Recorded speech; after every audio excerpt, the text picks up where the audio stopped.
Well, as you can see, there's been several attempts to reach an agreement between Hamas and Fatah. P.J. Crowley is a former U.S. Assistant Secretary of State. He says there could be benefits for both sides in the short term, but he's concerned about the long-term implications.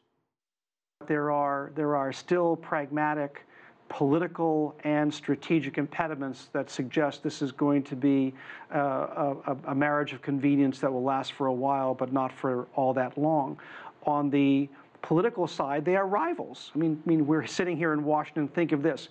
Could you envision, a government of national unity between the Democrats and Republicans? You could envision it, but then all of a sudden you get into the substance, and is there a common ground? There really isn't.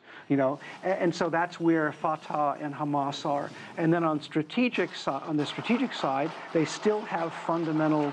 They have a common goal, the establishment of a Palestinian state, but they have very different paths to achieve that. Mahmoud Abbas says he learned the lesson of Lebanon. Hezbollah kept its weapons. That's not going to happen with Hamas, and yet that's one of the sticking points that hasn't been worked out.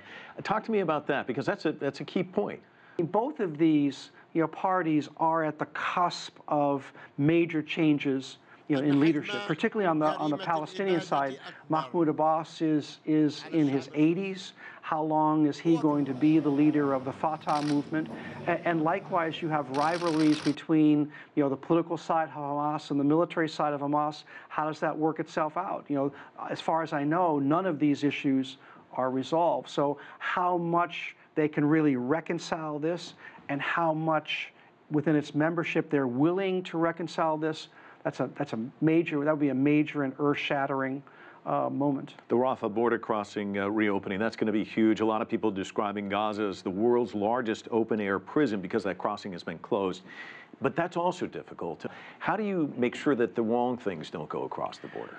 Well, I think the Israelis have effectively shut down the border on their side. The Egyptians have had a tougher time, and that's what makes the Egyptian negotiation here that much more significant.